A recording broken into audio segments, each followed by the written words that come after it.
গণমাধ্যমের মাধ্যমে আসলে অভিযোগটা আমি জেনেছি এবং অভিযোগ ছিল বিভিন্ন জায়গায় আসলে আর্থিক যে আপনার ডাক্তারদের বদলি পোস্টিং যে আর্থিকের লেনদেনের যে বিষয়গুলো এগুলো আসলে নিউজে লেখা হয়েছে আমার ব্যাপারে, যেটা আমি অস্বীকার করছি।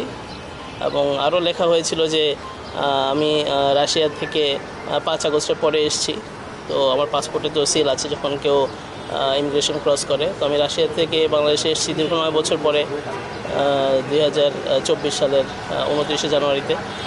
এবং রাশিয়াতে আমি পালিয়ে গিয়েছি লেখা হয়েছিল দৈনিক যুগান্তরে 24 এপ্রিলের একটি পত্রিকায়।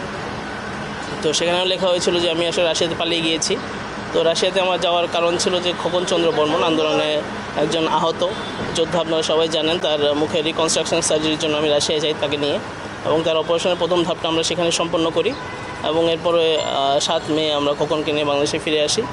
তো আসলে একটা অসত্য খবর প্রচার করা হয়েছে আমার নামে এবং বলা হয়েছে যে আসলে কোটি কোটি টাকা পাচার করা হয়েছে। এটা আসলে অত্যন্ত আমি মর্মাহত যে এই ধরনের মিথ্যা খবর প্রচার করেছে। এর জন্য আসলে আমি আশা করব যে সাংবাদিকতা যেহেতু সমাজের দর্পণ, ভালো জিনিস এবং সত্যি জিনিসগুলো ফুটে উঠুক আপনাদের মাধ্যমে, এটা আমি আশা করব।